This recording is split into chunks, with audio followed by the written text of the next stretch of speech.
அண்ணன் செந்தமிழன் சீமான் அவர்களால் சோளிங்கர் சட்டமன்ற தொகுதிக்கு அதிகாரப்பூர்வமாக அறிவிக்கப்பட்டுக் கொள்கிறோம். சிதைந்து அழிந்து கொண்டிருக்கின்ற ஒரு தேசியினம் தன்னை தற்காத்துக் கொள்வதற்கு இந்த புதியதொரு தேசம் செய்வோம், புரட்சியாளரை உறுதி செய்வோம் என்ற தத்துவ கோட்பாட்டிற்கிணங்க இந்த புரட்சிகர மாறுதல் அரசியலை இந்த களத்திலே நிறுவுகிறோம்.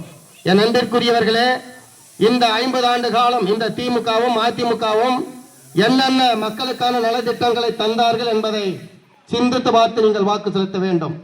இங்க 1000 ரூபாய் கொடுக்குறோம், ரேஷன் கடையில் 1000 ரூபாய் கொடுப்பான், டாஸ்மாக்ல பிடிக்குவான்.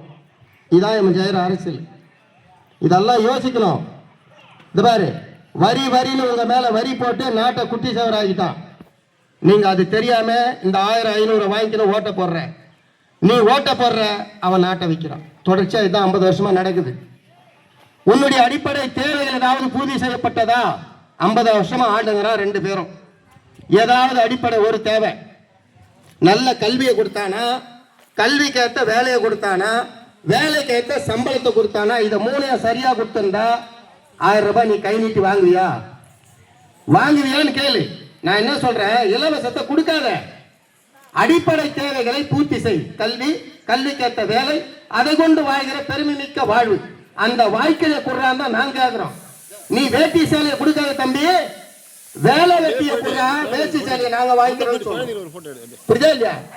ரேஷன்ல அரிசி பருப்பு கொடுக்காத, அதை நாங்க வாங்கிக்கிறோம். இலவசம் வெட்டியும் கொடுக்காத, அடிப்படை தேவைகளை நீ பூர்த்தி செய்து விட்டாலே எல்லாம் சரியாகிவிடும். கல்வி தரமா இருக்குதா, அது இலவசமா கொடுக்குறியா? இல்ல. பல லட்சம் கணக்கான தனியார் முதலாளி, கல்வி நிலையங்கள் எல்லாம் தொழிலாளிகளிடத்திலே, மருத்துவமனைகள் எல்லாம் தனியார் முதலாளி. அப்ப அரசு என்ன வேலை செய்யுது? அரசின் வேலை என்ன?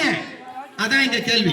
அப்போ இந்த கல்வி, மருத்துவம், குடிநீர் இது எல்லாம் தரமா மக்களுக்கு கொடுத்துட்டா அவனுக்கு செலவு இருக்காது. எது செலவு இருக்காது. இப்ப ஒரு குழந்தையும் ஒரு கான்வென்ட்ல தனியார் பள்ளிக்கூடங்களில் படிக்க வேண்டும் என்று சொன்னால் 2 லட்சம் ரூபாய் 3 லட்சம் ரூபாய் பீஸ் கட்டணும். நீ கடங்காரனா வர, இந்த பீஸ் கட்டுறதுக்கு கடனை வாங்க சொல்றான். அந்த கடனை நாங்கள் அடைப்போன்றான். மாணவர் கடனை ரத்து செய்கிறோம். அவனை கடனாளி ஆக்குறது யாரு? இவனே சாராயம் ஊற்றி கொடுப்பா, இவனே குடிக்க வைப்பா, இவனே கொலை பண்ணுவான். ஆனா போலீஸ்காரர்கிட்ட என்ன சொல்லுவான்? குடியை தடுங்க, குடியின் பக்கம் போகாதீங்கன்னு சொல்லுவான். எப்படி? மது நாட்டுக்கும் வீட்டுக்கும் கேடுன்னு சொல்லுவான். ஆனா மது பாட்டில தயாரிச்சு வைக்கிறவன் அவனவே இருப்பான். இதான் நீ போட்டுக்கிற தலைவர் லட்சணம். இதை ஒழிக்கணும். இதை ஒழிக்காத நீ நல்ல நாடு படைக்கவே முடியாது. என்னைக்கு நீ இந்த அதிமுக திமுக 2 கட்சியை ஒழிக்கிறியோ அன்னைக்குதான் நீ வாழ்வ. வாழ்ந்துட்டல்ல, 50 வருஷம் அவன் ஆட்சியில் வாழ்ந்துட்ட, 50 வருஷம் இவன் ஆட்சியில் வாழ்ந்துட்ட, 2 பேர் ஆட்சியில் வாழ்ந்துட்ட.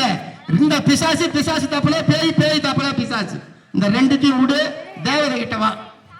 அண்ணன் சொல்றதுக்கு தான், தேவையை சூஸ் பண்ணு. அழகான ஆட்சி, மக்களுக்கான அதிகாரம். இங்க வந்து தனிப்பெரும் முதலாளி.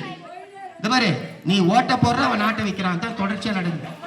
இதெல்லாம் மாறணும்னா ஒரே ஒரு முறை உங்களது பொன்னான வாக்குகளை ஒரு முறை விவசாயிக்கு போடு.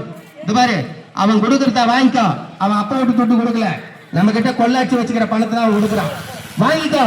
ஒரே ஒரு முறை அவனுக்கு புத்தி போகிற மாதிரி விவசாயிக்கு ஒரு முறை நீ போடு. இது பாரு, நாங்கள் வாக்கு கேட்டு நிற்பது வருங்கால தலைமுறை பிள்ளைகளுக்கான வாழ்க்கை. தேர்தல் என்பது வாக்களிக்கிற சந்தை அல்ல, அது 5 ஆண்டு கால வாழ்க்கை தீர்மானிக்கிற சிந்தை. அந்த சிந்தையை உணர்ந்து தெளிந்த பிள்ளைகள் இந்த களத்தில் நிற்கிறோம். ஆதலால் மறுபடியும் இந்த உதவக்கரைகளுக்கு குடிக்கார பயிர்களுக்கெல்லாம் நாங்கள் இருந்ததை மீட்போம், இருப்பதை காப்போம் என்ற உன்னத முயக்கத்தை முன்வைத்து உங்கள் பிள்ளைகள் இந்த களத்திலே 15 ஆண்டு காலம் எவரோடும் கூட்டணி சீட்டணி இல்லை. 734 தொகுதிகளிலும் நல்ல கல்வி தரம் வாய்ந்த வேட்பாளர் நீத்திருக்கிறார். அண்ணன் 117 பெண்கள், 117 ஆண்கள், சரி சமமா. உயர்ந்தவன் தாழ்ந்தவன், மேல்கிறவன் கீழ்கிறவன் இல்ல, எல்லாம் சமம்.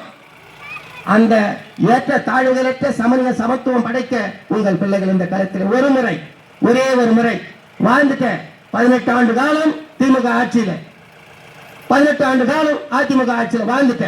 ஒரே ஒரு முறை நாம் தமிழ் ஆட்சியில் வாழ்ந்துப்பாரு. நாங்க சரியா செய்யலைன்னா எனக்கு மறுபடியும் போடாத, மாத்திக்கோ. அதனால ஒரு முறை ஒரு வாய்ப்பை கொடுத்து பாரு.